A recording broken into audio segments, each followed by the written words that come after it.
Welcome to Politics Done Right. I am your host, Egberto Willies. This is a progressive program that will take the mystery out of politics. This is the program that will encourage you to make sure government becomes we the people. Whether you are liberal, progressive, conservative, or otherwise, you get to air your point of view. We are an independent media outlet that, unlike mainstream media beholden to corporations, we only owe allegiance to you. Remember, you can also send me a tweet at EGBERTOWILLIES. That is at Egberto Willies. Let us engage. It is Politics Done Right.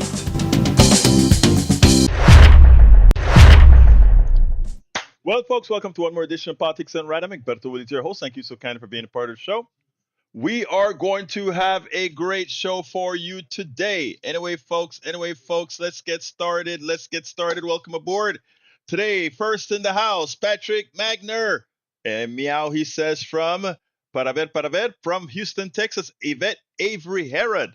Second in the house from Atlanta, Georgia, Paul Fleming. Third in the house from where again? Powder Springs, Georgia. We also have AVQ. AVQ's been a bit busy today, so he came in a little late. Usually he's number one. He came in number 4. Michael Rudden, welcome aboard. Joe is in the house. Joanna from Los Angeles, California. We also have Michael Rudden from Brooklyn, New York. Lee the Bearcat from Austin, Texas. Lee Grant from Montgomery County. May Wood from I think that's Long Beach, California. Maz Maniac. Where are you from, Maz Maniac? He says, hi, y'all.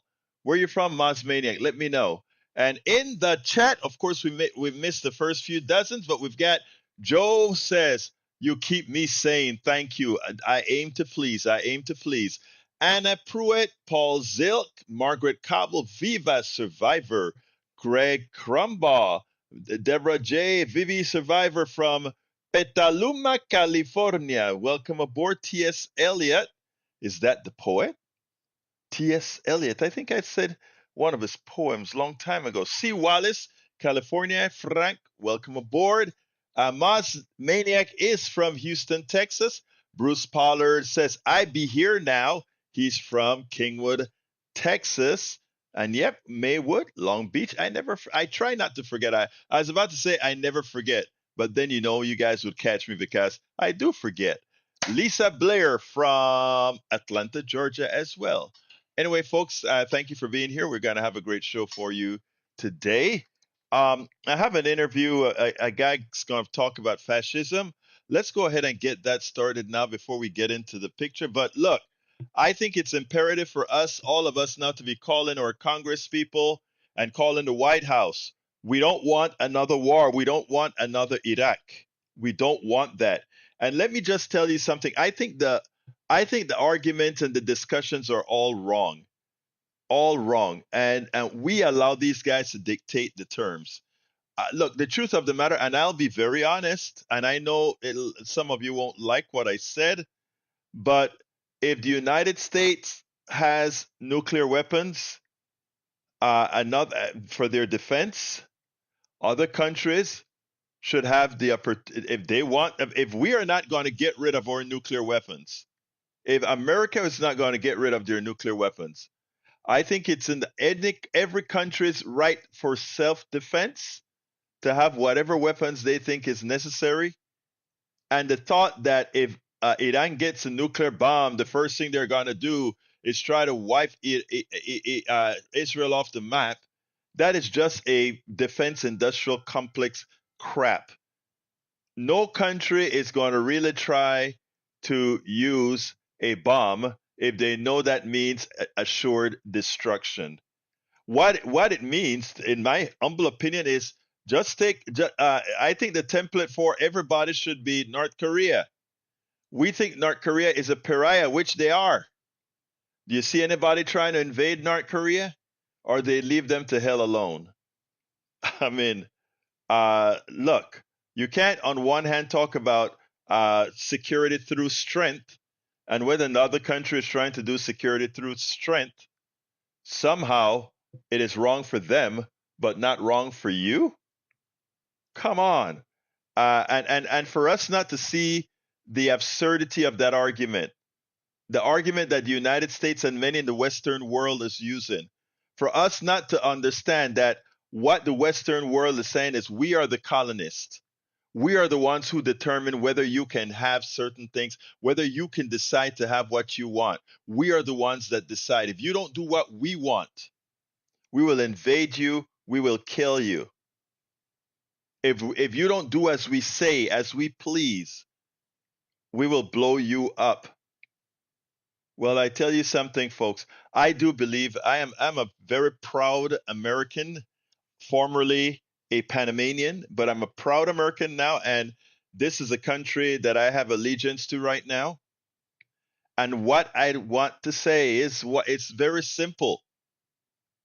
I think our safety depends on us being honest. Our safety depends on us being not one who will uh, work in colonization, work on all. I mean, there's so much that we have to do to atone. But this bullying is taking us to oblivion. And the deficit that we have right now and the problems that we have right now, try another war. Try yet another war. Like I said, China is around the world building and assisting other countries, and we are bombing. Please tell me the last play. We are bombing and getting rid of USAID. We're getting rid of the portions of our government that pushes goodwill around the world. The only part of our government that people are seeing right now is the part that bombs people, the part that maims and kills. Who do you think the world is going to gravitate to? Who do you think the world should gravitate to under that scenario? All right, let's start with Anthony David Vernon. Let's go ahead and do that now, and then we'll continue. Welcome to another edition of Politics Done Right. I'm Egberto Willies, your host. Today, we're honored to have in the house with us David Vernon, Professor David Vernon. He's an adjunct professor of philosophy at St. Thomas University, Miami Gardens, and Miami-Dade College. Today, we are going to discuss some quite interesting subjects. Specifically, we're going to discuss fascism. David, welcome to Politics Done Right. How are you doing today? Thank you for having me on, sir. Well, yeah, go ahead. Oh, no. I just think that, talking about fascism is quite important right now, giving its media coverage. While there is still a lot of skepticism about American fascism, I want to, I guess, dispel certain skepticisms, not like as a yay sort of thing, but in the most unfortunate sense. So I use my position as a philosopher to talk about the emergence of ideas in our contemporary time. Well, let's start first with the true definition of fascism. How do you define fascism? So I define fascism based upon how Benito Mussolini wrote about it, the individual who formulated the idea of fascism. And if you read his text, The Doctrine of Fascism, the best way you can pull a definition out of that, it is hyper-nationalism or ultra-nationalism by any means necessary. And when you say by any means necessary, meaning both from the governmental point of view as well as from the corporate point of view? Yeah, anything. It is also mentioned towards the end of the Doctrine of Fascism that for the fascist, both imperialism and non-imperialism is valid. So we're talking any means necessary, truths, lies, governments, corporations, invasion, non-invasion, anything is up for sale as long as it, quote unquote, benefits the nation. I think that is important because I think what you're actually saying as well, and tell me if I'm reading you right, is that the economic system doesn't matter. It's whatever works. The social justice system doesn't matter. Whatever works. No matter what, the fascism can fall under any particular economic or socioeconomic system that you so choose. It could. It just so happens that historically it has always fallen under capitalist systems, right? And that's not necessarily an accident because there are some benefits offered by the capitalist system, such as mass resource production. And fascists tend to like to be imperialists. And so having mass resource production is useful for war. So it isn't a accident that fascism has always found itself under capitalist systems. However, it is not a necessary function of capitalism. In theory, you could, have a fascist social democracy is certainly something that is not impossible, but hasn't been seen yet. Well, interestingly, I can understand why it's also easy under capitalism because while we are usually sold a bag of fallacies that capitalism is dependent on democracy, the fact is that the core of capitalism, which is the corporation proper, is one of the furthest things away from democracy, something that I actually call the fermenters of antiseptic slavery. Your thoughts on that? Yeah, I mean, I'm personally a social democrat, so I do see the very obvious problems with like full laissez-faire capitalism and how it's not necessarily a democratic system. So yeah, it is definitely one of those things where you cannot have pure capitalism just unrelenting and in a sense unchecked. And so in this sense though, right, what fascism does, it'll want to make as many tools as possible at its disposal unchecked so it can go about its national competitive advantages. And those national competitive advantages are, having one's nation rank above all others at all costs.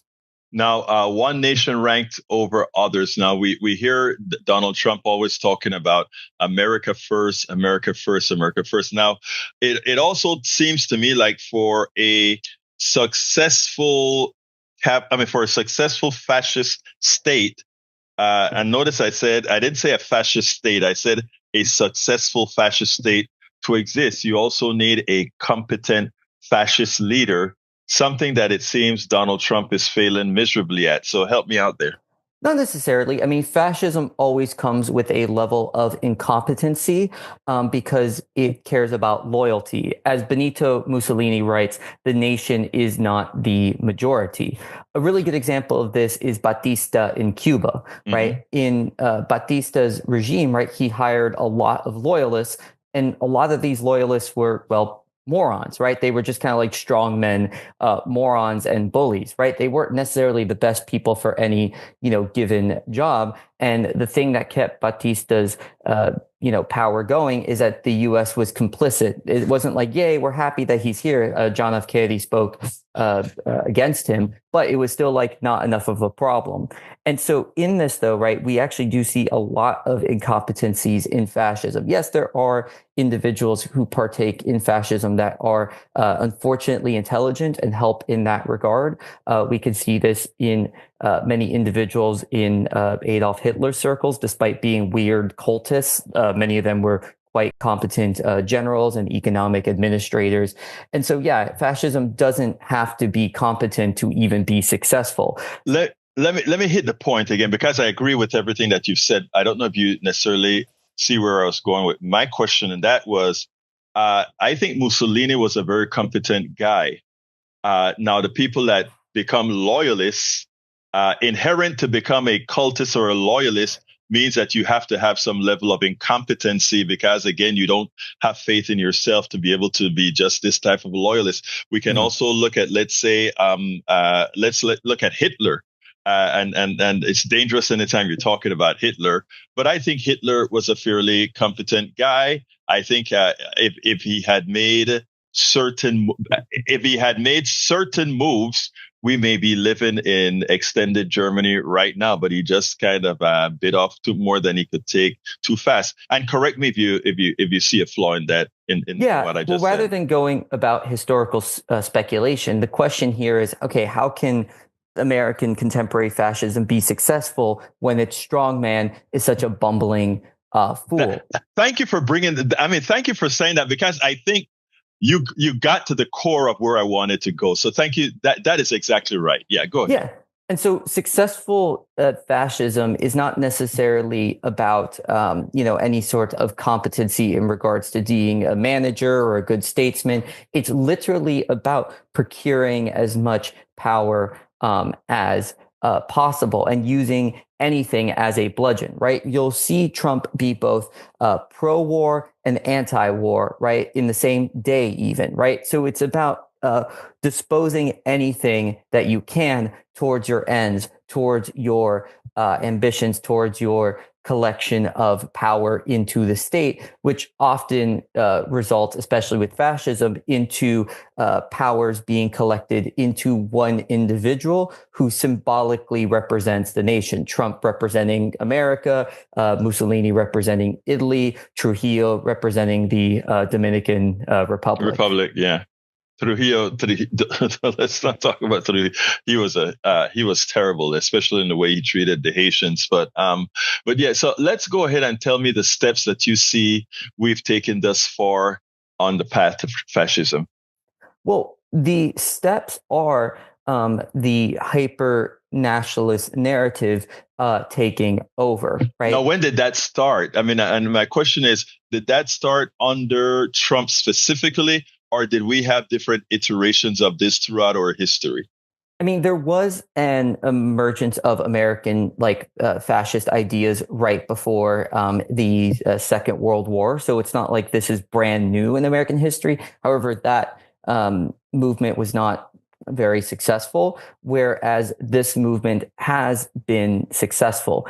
And I think rather than putting a timeline on these things, right, because, that could be put up for debate, the point at hand is we have crossed that Rubicon, right? We have, the America First rhetoric. We have the Make America Great Again, which creates the ostracization of others, right? A reformulation of the nation and its espoused greatness, right? You have individuals who are in favor of invading Greenland and the Panama Canal and Gaza, these sorts of actions where it's like, hey, your nation does not matter, right? What we want to do is what goes. So rather than worrying about a timeline, it's like we're here, the Rubicon is crossed, and you can see the fascist rhetoric exists not just within the halls of power, but on Twitter and YouTube comments and so on of the sort. Now, you have to have, for you to be completely successful, you have to have a complicit military. Donald Trump has changed a whole lot of military folks on the top brass, and he has changed. Again, of course, we got one of the most incompetent defense secretaries in Hegseth. I don't, I should ask you, do you think, as far as the military brass is concerned, the part that's which is the largest part that Donald Trump doesn't yet control, do you think they would take orders to go against the community if necessary, the populace if necessary? At the end of the day, I cannot speculate on individuals' personal psychology, but obviously it is worrying when that sort of rhetoric even comes up, right? Where you have, during the Black Lives Matter protests, right? Where you even have him even hinting at the idea of shooting protesters in the leg, right? Mm-hmm. That is, the type of rhetoric that could go downhill, especially when you have about 25% of Americans with full certainty on board. And so the concern at hand is I cannot read someone's psychology, but the more these rhetorics get put out and the more people take on to them, the more likely that a loyal arm of individuals who enact physical power will be used by Trump. And rather than worrying about the military, which is a big concern, we can also see the clear and present danger with ICE being used like a Gestapo. Now, right now the courts are coming back on that. Do you think, based on what you're saying, do you think that likely Trump will in fact disregard the courts as they continue to rule against what he's doing with the Gestapo? Well, he has cited verbally multiple times a fondness for Andrew Jackson. And one of the most famous things that Andrew Right. Jackson said is that the court has made its ruling, now enforce it. And so I'm not sure how historically knowledgeable Trump is or isn't, but certainly he's kind of following that model with the Supreme Court being like, hey, they don't have a enforcement mechanism. Meanwhile, right, like I have Kristi Noem with DHS and I have my own personal, wannabe Gestapo, if not already there. And meanwhile, the Supreme Court has 9 people in robes. Now we had looked at the Constitution with its separation of powers as pretty ingenious and pretty good. I always thought that the Constitution had some very severe flaws. Specifically, it's a capital document and not a total humane document. Is there anything that can be done? Because that statement that Andrew Jackson talked about or mentioned that now enforce your rule, it's concerning because it's right. There's no mechanism within the Constitution for the Supreme Court to enforce its rulings. Yeah, I mean, all um, Republican systems of government exist in part due to norms. We can see this with the Venetian Republic, which gave way to oligarchy. We can see this with the Roman Empire, which gave way to imperial dictatorship due to corruption with the literal position of dictator in the Roman Empire. And so in this, right, like you have very smart people, come together, make a useful document, a document that has room for progress and change. But, there's human fallibility no matter how smart everyone in the room is. And so the concern at hand in regards to kind of counteracting an individual who does not want to follow norms and customs is other people making sure that their feet are held to the fire. And we had plenty of opportunities for this to happen with Trump, right? Like even an impeachment post January 6th would have been a very strong example, right? And also disallowing him from running because he participated in an act of treason. But there was a lot of fear about, right-wing individuals committing violence and rising in the streets, which makes a lot of sense, especially after January 6th, where there was literally an instance of right-wing violence and threats, including, a gallows rope outside of the Congress building for the then vice president. Now, so in that light, how reversible? Because I still think we're very reversible. My opinion, I don't know what you think. How reversible are we from how far we've crossed the Rubicon? Well, I think the problem with crossing the Rubicon is you can never go back, right? So there will always be changes as a result. Once an idea enters the zeitgeist, it doesn't really disappear ever. It may not hold as much popularity or as much sway, but like ideas don't really get burnt out, right? It doesn't matter how many, book burnings there are, funny enough, right? The ideas and the notions still exist. The narrative still exists. It's very hard to fully erase history and actions. And so, in that sort of sense, right, there is going to be a large population of Americans for a long time coming that will hold on to American fascist viewpoints, praise for Trump, and be okay with American blatant imperialism and blatant anti-immigration sentiments and et cetera, anti-trans sentiments and et cetera of that sort. It's interesting because that you say that because it goes as bad as to say that there are some people now in the right wing that's been talking about bringing back the institution of slavery as not a bad thing and not a wrong thing. So I mean that gives credence to a lot of what you said. That once it gets into the zeitgeist, that it is hard as hell to get out, and that has been over several hundred years now, and it's still a possibility. Yeah, and this isn't just an American thing. Like we can see this with how Japan fails to properly talk about the rape of Nanking, right? And so at the end of the day here, one of the kind of downsides of ideas getting into the zeitgeist is that yes, free expression is more important than being like, oh, we need to police every idea, because then that creates a 1984 slippery slope. But again, the danger of free speech is the emergence of ideas. And let's be real, right? Fascists don't care about free speech, right? They put the whole facts care about your feelings, the cancel culture, right? And they're trying to dominate the language of free speech to ultimately turn around and go, oh, you want to talk against the nation state of Israel. Oh, you want to talk badly about our president. Bam, right? And so fascists are very postmodern in their tactic, meaning that they do have a true narrative, right? They believe in hyper nationalism. But aside from that, they'll just like throw any narrative into the wind. They'll throw any idea into the wind to funnel anyone towards their cause of hyper-nationalism, right? They'll try to get people on trans issues, economic issues, America F yeah, in that Matt Stone, Trey Parker type way. Any tool at the disposal will be used to pipeline towards hyper-nationalism. Well, David, two things. One more question, and then what the first one is, where do we go from here? How do we close this baby out? And the other question is, what should I have asked you that I didn't ask you? And answer them in whichever order you prefer. So I think what can be done is a genuine counter narrative against fascism and a willingness to be postmodern, right? A lot of times leftist ideas are very hyper rational, which there is room for hyper rationality. However, right, there's been this disattachment from feelings and other narratives, and so it's not about giving into the necessarily the things that fascists like want or act, right? Because you see a lot of that, unfortunately, happening compromise with fascism. Rather, it's being like, well, that's stupid, that's weird, that's dumb, right? Like, so this openness about calling it out.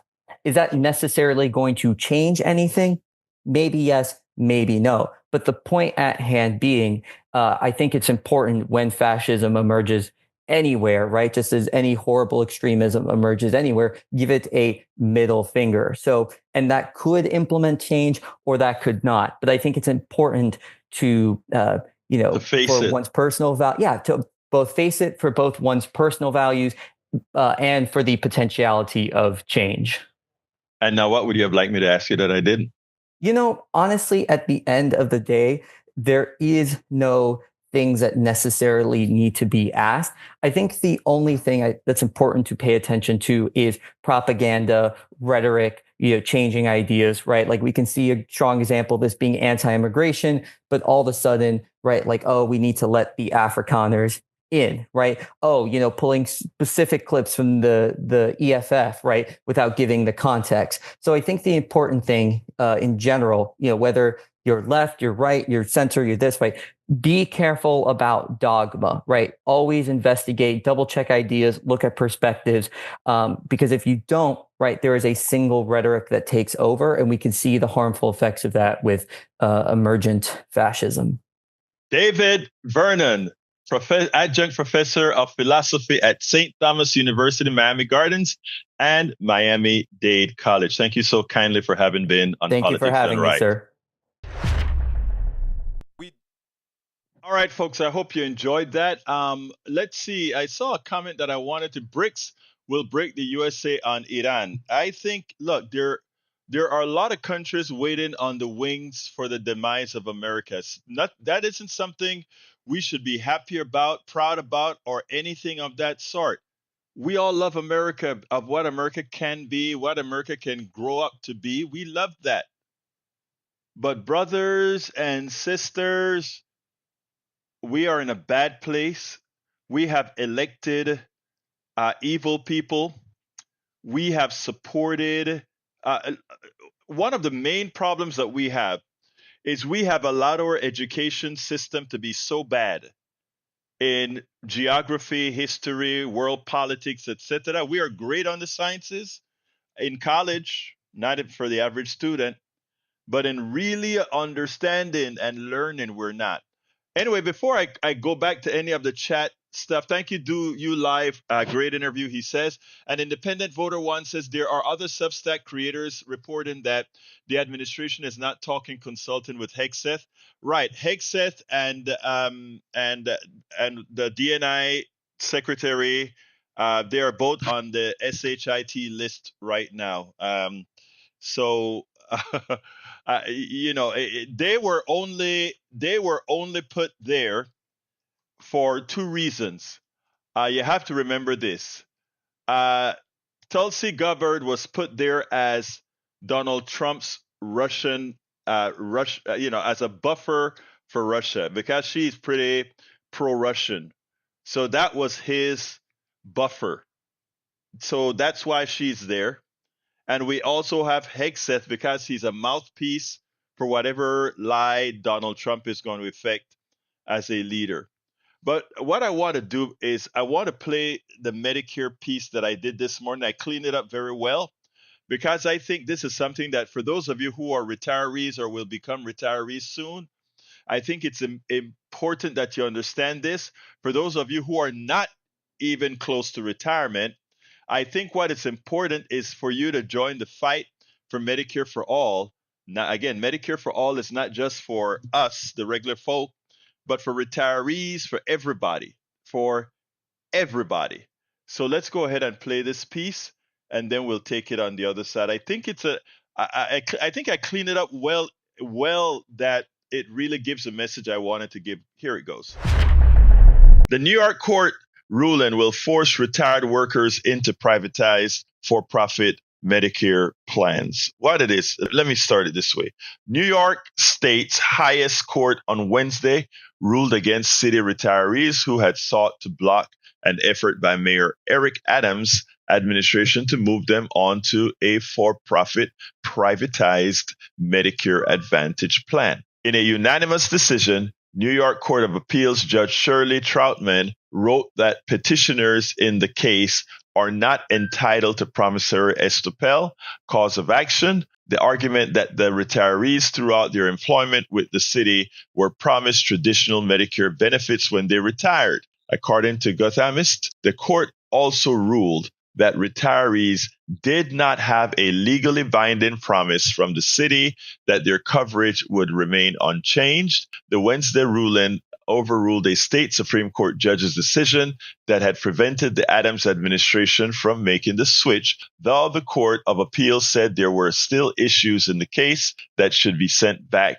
down to the Supreme Court, a lower court in New York State system. Medicare Advantage plans are run by private health insurance who receive money from the federal government to provide Medicare coverage services. Medicare Advantage enrollment around the country is growing, though the Medicare Advantage system has been accused of offering poor care and boosting corporate profits. A 2022 investigation by the New York Times found that major health insurers have exploited Medicare Advantage to juice their profits by billions of dollars. The move to switch the city's 250 retirees to Medicare Advantage stems from a 2018 agreement between leaders in city government and major public employee unions to cut $600 million from the city's healthcare spending, according to the outlet The City. That is from an article on Common Dreams. When I read it last night, I wanted to bring it to everybody for two reasons. One is preemption.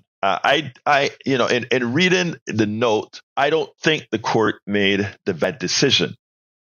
It is imperative, I think, with all the unions when they're making their deals for getting healthcare after they retire, after the age of 65, that it is stipulated. It's not private healthcare. You want Medicare Advantage. It is traditional Medicare that you want. What just happened in New York, in effect, is that the private sector just got an influx of 250,000 people whom the government pays over, and it's over $8,000 per person to the private sector. So I didn't do the math beforehand, but as I speak, I will. $8,000 is on the low side because there's all these markups that they do. But in effect, I want to do the math to show you how the private sector operates. 250 times $8,000, whatever that is. But that's what these private insurance companies will get every year. $8,000 time 250 retirees. Understand what we're talking about here. That is a transfer. Remember, you paid a tax. Everybody who works pay about a 3-point-something% tax on their wages for their health care. Medicare is not free. Medicare is not free. You paid for it. There is a reason Medicare exists. And I want people to understand this because you have the private companies telling you a whole bunch of crap, having you believe in these things. Private sector is more efficient than government, etc. Those statements are all categorically false, and it's provably false. Let me just give you a few numbers here. And I'm just pull this out of my head before I continue with the discussion. Let's say that a private company makes on average a markup of, I don't know, let's say they pay an average of 3% in dividends. And let's say they have extenuating costs of 20%, meaning for their executives, for advertising, for infrastructure, their personal infrastructure, meaning computer programs, all this kind of stuff that each private company has to have, right? So right there, they are telling you that the overhead, meaning all the monies that go into pay a premium, that 3% that you paid all your life of your salary is your Medicare premium for future use. They are telling you that somehow all those expenses that they put onto health, that health insurance, meaning executive pay,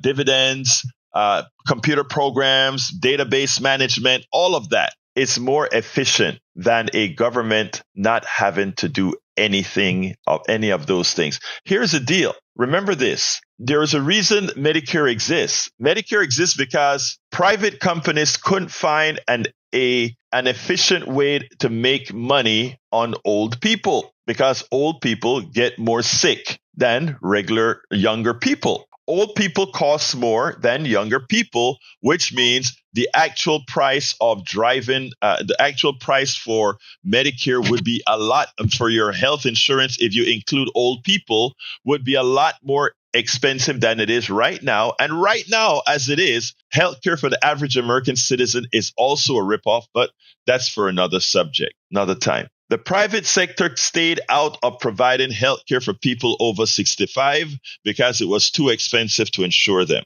So the government created a plan to do it. And that plan was to create an insurance policy that everybody pays into. Todos nosotros tenemos que pagar para el Medicare. We all have to pay for Medicare when we work, which is 3% of our salaries, is 3% of our capital gains, is 3% of whatever we make. Good thing, good deal. We pay for it. It's not free. Now, after years of the government collecting your 3% and paying the healthcare bill, which means the hospitals simply bill Medicare, the doctors simply bill Medicare, the drug companies or whatever, with the Part D, bills Medicare. That was cool. The private healthcare says, now that the government collects so much money for old people, let's see if we can pay off some senators and Congress people to get into the game. So they get into the game. And now they tell the government, let's see, how much are they collecting in the aggregate for old people per person if we take a look at everybody paying 3% in insurance? So that is what our bill to the government could be. And we can tell the government it's a fixed cost. And when we tell the government it's a fixed cost, we tell them, hey, additionally, we'll take care of hearing, teeth, and all that good stuff that the traditional Medicare don't take up, and we'll say can the 20%, but to can that 20% that Medicare Advantage, that traditional Medicare don't pay, we'll put a premium on Medicare Advantage and convince the government that it's more efficient. And since the government a lot of politicians are paid off, we get it, and that's what they do. We get it. And that's how Medicare Advantage came to be the biggest ripoff scam there is. It provides no better service. In fact, it limits service. I have callers that call in all the time and say, I love my Medicare Advantage. And I understand why. You love your Medicare Advantage while the particular Medicare Advantage plan that you are on is solvent until it is not. And then they either eliminate it or start to charge you or start to deny the services. There's no winners. The only winner whenever you have private insurance is the private insurance company. It is never you. It is absolutely never you. So for retirees in unions, what you have to do is ensure that your union stipulates, because this is what caught the people here in New York. Your union must stipulate in the contract that the free health care you're getting for being a part of that union is actually going to be traditional Medicare and not that they will go ahead and shop around and allow a private company to say, we can save your union money by costing less than the 20%, the Medicare the Medigap program and Medicare. I mean, you have to make sure that you stipulate within your contract that if the union's going to pay for your health care, that the health care you want is traditional Medicare, not privatized Medicare Advantage, which can be proven to be a fraud. A fraud. And I would love somebody who sells Medicare Advantage to give me a call and try to dispute that it isn't a fraud. I know what some will say. Some will say, well, poor people can't afford the Medigap plan, the supplemental. They can't afford it. And Medicare Advantage has plans for those poor people who can't afford the 20% supplemental for traditional Medicare. And to which I'll say, I can understand why, given the corrupt system that we have, some people must, for now, until we change it, take Medicare Advantage. But I'll further say that we as a people have to work to rid ourselves of Medicare Advantage. Because the truth of the matter is, if we got rid of Medicare Advantage, the excess that we pay to Medicare Advantage could be there to eliminate the 20% that the person who is on Medicare is responsible for. And in effect, if you want, even take care of not having to purchase a supplemental for the 20%. We would have an all-encompassing, true Medicare program that covers all elderly Americans, meaning Americans over 65 years old. The truth of the matter is what we want is Medicare for all, which covers not just the elderly, but all Americans. And if we do, look, the truth of the matter is the following. I would be willing to say that most Americans would be willing to say our working tax for Medicare, to have health care for all, 5% on everybody's, and also make sure that Social Security, everybody pays full Social Security on all their income. AARP is no longer the friend of retired people. I can just say that. They are selling, they have sold out many a times to Medicare Advantage. AARP should have nothing to do with Medicare Advantage. They should never sell Medicare Advantage. Ever, ever, ever. So folks, that New York City story is an important story, not just for New York. It is important for us, those of you in unions right now, to make sure that the charter, that it's changed. The agreements need to be modified. Never, ever go for Medicare Advantage. And anybody selling you Medicare Advantage, you look at them in their eyes and tell them to make, and by the way, those people who sell Medicare Advantage, look, if you see a salesperson in a HEB or wherever, they'll have a table set up to get, to sign you up. And they'll be selling Medicare supplementals. They'll be selling those so that if you know what you're looking for, and you definitely tell them, I want Medicare, traditional Medicare. I don't want Medicare Advantage. They won't let you go. They'll sell you something. They'll sell you the Medigap right there. They'll say, okay, but but Medicare Advantage, you get hearing and all of that, and then they'll say, if you are strong-headed and you say, I want this traditional Medicare, you don't go for the sales crap. They'll have something to sell you for the 20%, the supplemental. And they'll sell it to you to pay the part that the traditional Medicare doesn't pay. But they make a bulk of their money selling you Medicare Advantage. I have a friend who used to come into Kingwood, and after he's done selling his product, this insurance product, he'll take me to Luby's for dinner. Because he lives way on the other side of town, and he'll just come, hey, let's go out to dinner. And I would shake my head and I'll be like, look, man, I'm going to tell you straight up. He says, look, he would look at me and say, if I don't sell it to them, somebody else is going to sell it to them. And the program that I sell them is not all that bad. But they would come here and they'll get to all these older folk and they'll sell them a plan. And for every plan that he sold, if he'll take 20 people out, for that 20 people that are on traditional Medicare, He'll take them to Luby's and buy them a lunch and buy them dinner or whatever, and then show them that the supplemental that they pay, instead of paying that supplemental, why not just switch to Medicare Advantage that costs you nothing? You don't even, it costs you nothing, or it costs you very little. And guess what? It even allows them to check your ears, check your eyes, and it may give you a little stipend for dental. And for each one of those people he sold,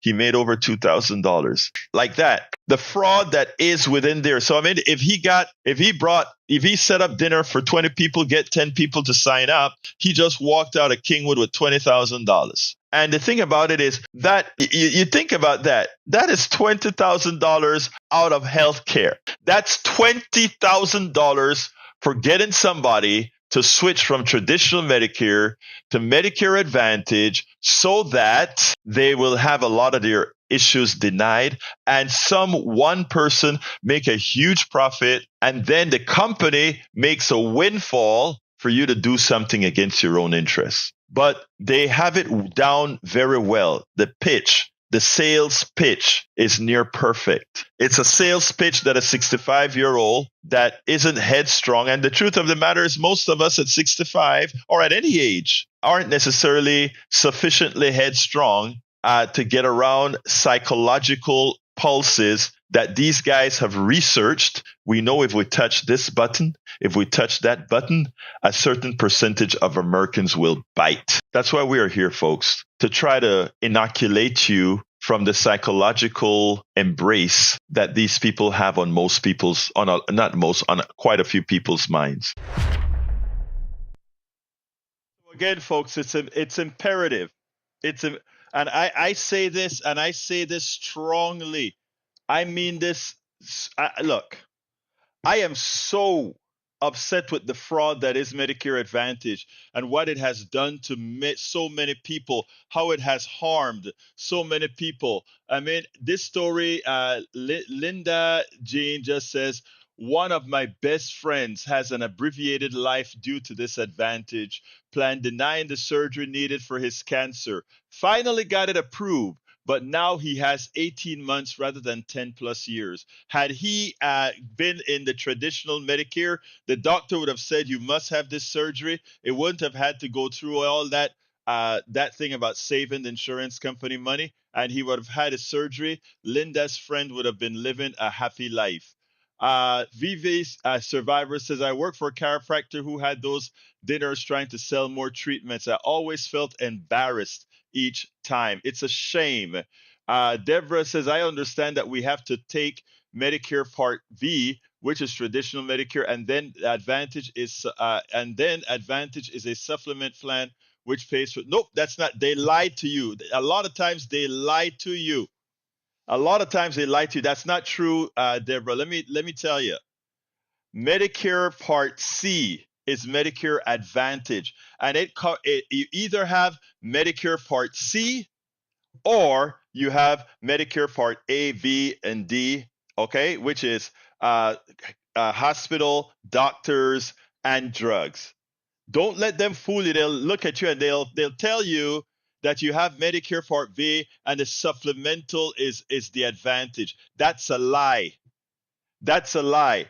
The Medicare Part C is a full private Medicare. Well, it's not Medicare. It's a full private insurance for older people. Nothing more. Nothing more. Part A, Part B, Part D, or you should get Part A, Part B, and Part D. And the 20% that is not covered is do you lie? My brother, call in right now. My brother, do you lie? Call in. Let's talk about it. I'll print it up on the screen right now. Everything that I just told is an absolute statement of fact. Let's not mislead my audience here. We do not mislead our audience here. Folks, I want you to know for a fact, there are some people that, because of financial reasons and how Medicare works, will have to take Medicare Advantage. Our government has screwed us so much so that some people, because of the way the system works, for having no premium, take Medicare Advantage. But for the vast majority, for a vast majority. Do not take Medicare Advantage. Take Medicare Advantage and buy the Medigap. Buy the supplemental. That is what you should do. Because with Medicare, as our friend Linda Jean pointed out, you know you won't have that problem. That if you have some sort of cancer, if you have some sort of a disease, that somebody who's trying to make profit for the private insurance company will tell you something else. Okay, that's what it is. So Medicare Advantage is a fraud. We should be all fighting for Medicare for all. The amount of money that Medicare pays to Medicare Advantage would have covered your supplemental if they got rid of Medicare Advantage. The fact that they can pay a salesperson when they convert you from Medicare to Medicaid Advantage a $2,000, just a $2,000 up the top. You convert. This is how profitable it is for insurance companies. I want you guys to see this. This is how profitable it is. The insurance company who is selling Medicare Advantage will give its sales agent $2,000. $2,000 to convert you, not to do anything other than to move you from traditional Medicare to Medicare Advantage because they make a killing. They steal our tax dollars. It's a fraud. It is a fraud. So if you have a few extra dollars, do not let any fast talking salesperson allow you or convince you to take anything other than traditional Medicare. And you see, I want to say one other thing because I want to point out because what Deborah J just said is so very important because this is the lie that many of the salespeople tell you. You see, Deborah says, I understand that we have to take Medicare Part B, which is traditional Medicare, and then Advantage is a supplementary plan which pays for further and additional coverage. That's the lie they tell you so that you sign up for Part C. And in fact, they defined it as Part C to make it seem like they're doing you a favor by getting additional stuff. But when you go ahead and take Medicare Advantage, switching back to Medicare traditional is almost impossible or very expensive because what it does is you have to go through the actuarial tables so that they'll tell you what your supplemental will cost now that you didn't take Medicare in your first 6 months. If you go to these liars that are selling Medicare Advantage, if you take it and 6 months pass, you to go ahead and go to Medicare traditional, you have to go through actuarial tables, which means if you have pre-existing conditions, that is actually what they will look at. Oh, you've got a pre-existing condition. Therefore, your traditional Medicare will be expensive. Folks, it's so important.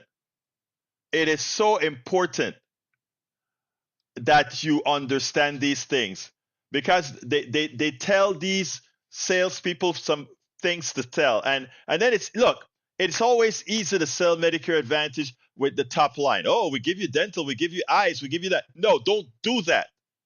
Get traditional Medicare and buy a supplemental for eyes. No, if you want eyes and all of that, buy a supplemental for that. But do not give up your Medicare, your traditional Medicare, because once you give it up, it's very hard to get back when the thieves that run Medicare Advantage tell you we're not covering it. It is almost impossible to get back to Medicare Advantage. People, I beg you, please listen.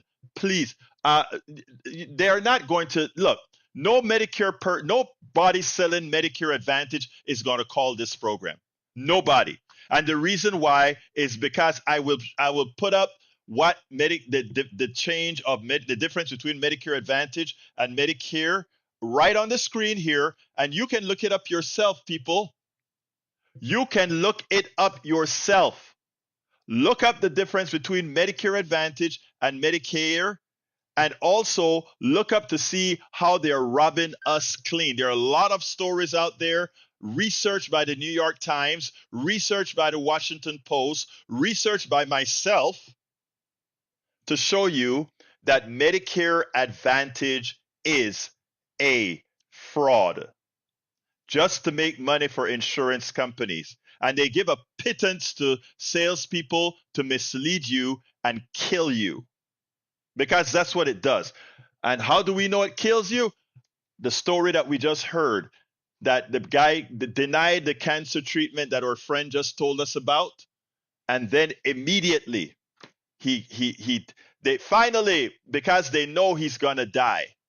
Okay, you can do the surgery. You're gonna be only with us 18 months anyway. People, please don't make the mistake.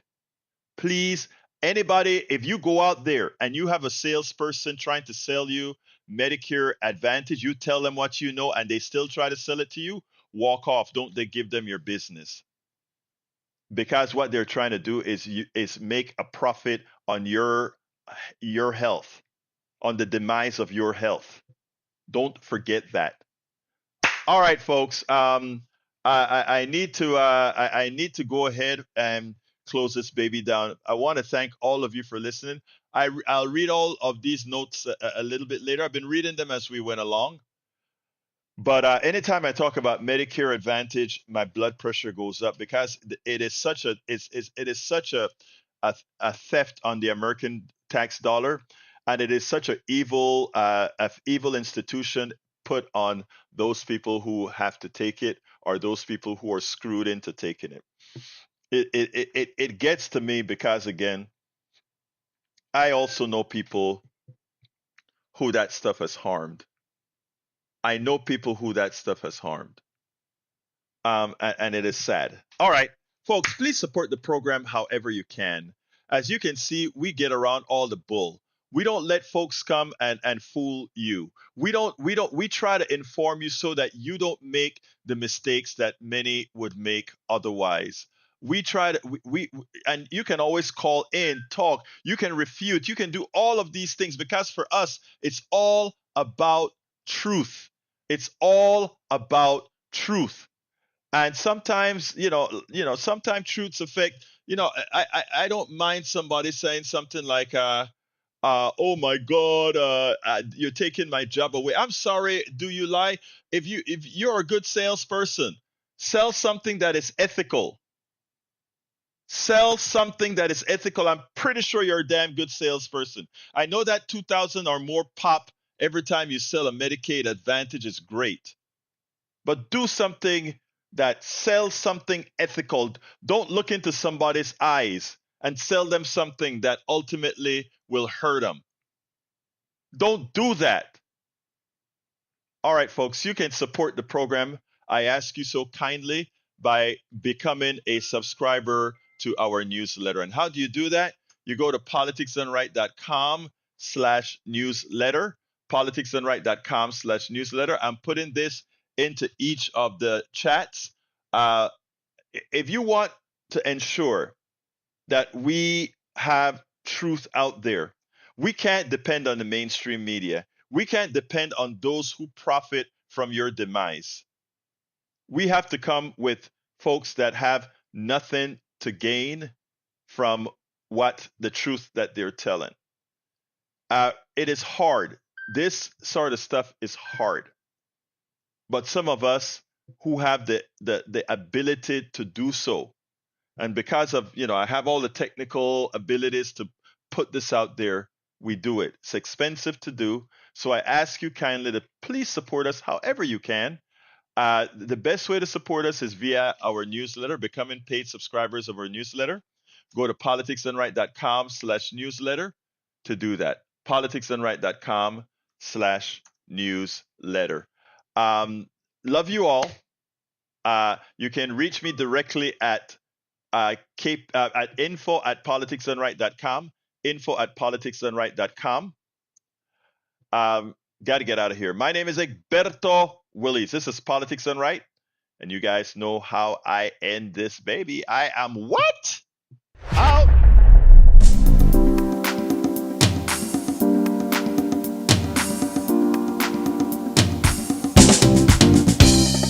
Welcome to Politics Done Right, I am your host, Egberto Willies. This is a progressive program that will take the mystery out of politics. This is the program that will encourage you to make sure government becomes we the people. Whether you are liberal, progressive, conservative, or otherwise, you get to air your point of view. We are an independent media outlet that, unlike mainstream media beholden to corporations, we only owe allegiance to you. Remember, you can also send me a tweet at EGBERTOWILLIES. That is at Egberto Willies. Let us engage. It is politics done right.